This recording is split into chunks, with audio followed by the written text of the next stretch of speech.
خب یکی از سوالات خیلی پرتکراری که توی دایرکت از من پرسیده میشه دقیقاً معرفی اسپاین و طریقه رسم کردن ریزموها زیر خط اسپاین هستش. من اینجا یه ابرو رو کشیدم و میخوام بهتون اسپاین رو معرفی کنم. ببینید این شماره 1 2 و نقطه 3 هستن.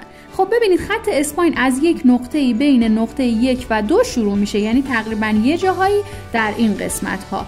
اگر هم به هر نقطه توی ابرو برسه به همون نقطه شماره گذاری شده. مثلا اگر به نقطه 3 برسه بهش میگن اسپاین 3، اگر به 6 برسه میشه اسپاین 6 و 5 رو داریم و اسپاین مید رو داریم. من معمولا به هنرجوها میگم که شما بهترین اسپاینایی که میتونید اجرا کنید یکی مید اسپاین هست، یکی هم آپر اسپاین هست که توی پست بعدی بهتون میگم.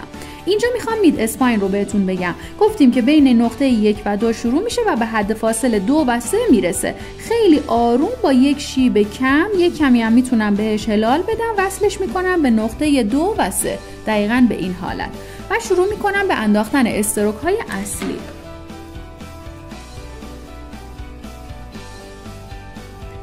توی قسمت های تاج معمولاً جهت استروک ها به سمت بالا هست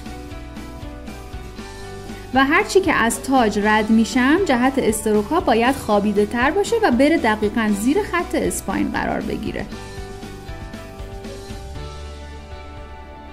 به این حالت به هیچ عنوان اجازه عبور از خط اسپاین هم ندارم. خیلی آروم و زیبا تمام استروک های من میخوابن زیر خط اسپاین. به این حالت و اینجا. خب این از این. و استروک هایی که آپر هستن رو هم میتونم از جهت مخالف بزنم، یعنی از اینجا. دقت کنید که حتما شیب باید به سمت دنباله باشه و مجاز نیستیم که سریع اون رو بیاریم به سمت پایین.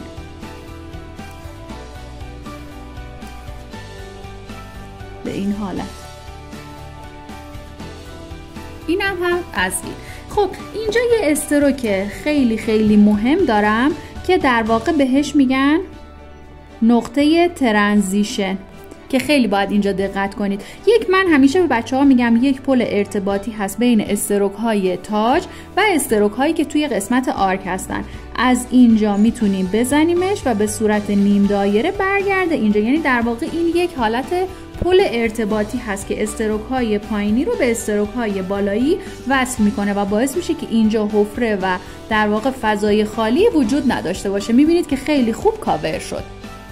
خب برای انداختن ریزموها هم میام شروع میکنم به پر کردن.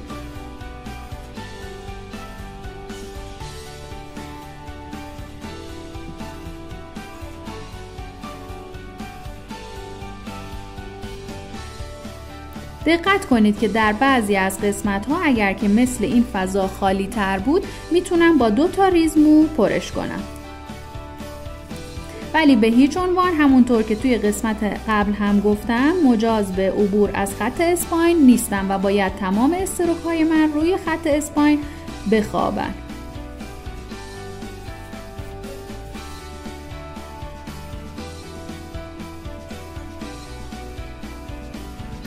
خب من براتون این الگو رو در ابعاد در واقع بزرگ اجرا کردم که کاملا بتونید یاد بگیرید و رفع ابهام بشه.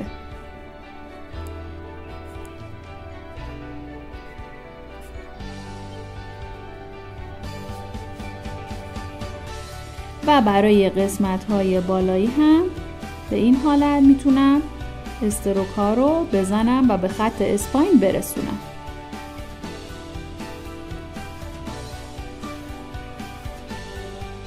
و در نهایت به این شکل خیلی راحت میبینید که الگوی من اجرا شد. به هیچ عنوان قطع خطوطی اینجا توی خط اسپاینم ندارم و خواب خطوطم هم خوبه.